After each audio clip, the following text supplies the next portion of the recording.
Budget 2025 में सरकार ने नई टैक्स रिजीम वालों को बड़ी राहत दी थी। सैलरी पाने वालों के लिए स्टैंडर्ड डिडक्शन बढ़ाया गया था और सेक्शन 87A की छूट 60,000 रुपए कर दी गई थी। इसका मतलब यही हुआ कि कई मिडिल क्लास टैक्स पेयर्स की टैक्स देनदारी जीरो हो गई। लेकिन दूसरी तरफ जो लोग अब भी पुराने टैक्स सिस्टम में हैं, उनके लिए ना तो स्लैब बदले, ना कोई नई छूट मिली, ना डिडक्शन बढ़ा। फाइनेंशियल एक्सप्रेस से बातचीत में सीए सुरेश सुराना ने बताया कि इतने सालों में महंगाई बहुत बढ़ गई है। बच्चों की पढ़ाई महंगी हुई, रिटायरमेंट के लिए ज्यादा सेविंग्स चाहिए, लेकिन टैक्स छूट वहीं की वहीं अटकी है।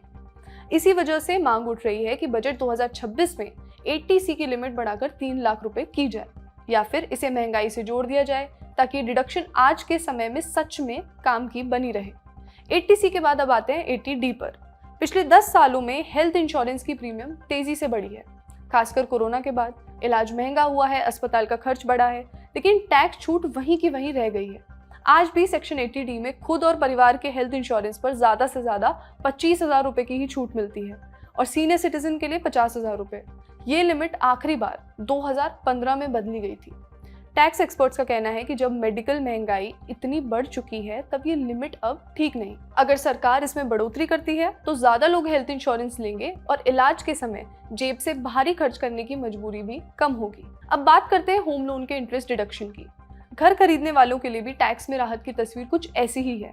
होम लोन के ब्याज पर सेक्शन 24 सबसेक्शन बी में जो छूट मिलती है उसकी सीमा आज भी सिर्फ 2 लाख रुपए है। हैरानी की बात यह है कि ये लिमिट भी 2014 के बाद बदली नहीं गई है। इस दौरान घरों की कीमतें कई गुना बढ़ गई हैं, लोन का साइज बड़ा हो गया है, लेकिन टैक्स छूट वहीं अटकी हुई है। सरकार ने बीच में सेक्शन 80EE और 80EEA जैसे ऑप्शन जरूर दिए थे, लेकिन वो सिर्फ पहली बार घर खरीदने वालों के लिए थे। टैक्स एक्सपर्ट्स का कहना है कि अगर इसे घरों की कीमतों या स्टैंप ड्यूटी की बढ़ती दरों से जोड़ा जाए तो 2 लाख की ये सीमा आज के रियल एस्टेट मार्केट से मेल नहीं खाती।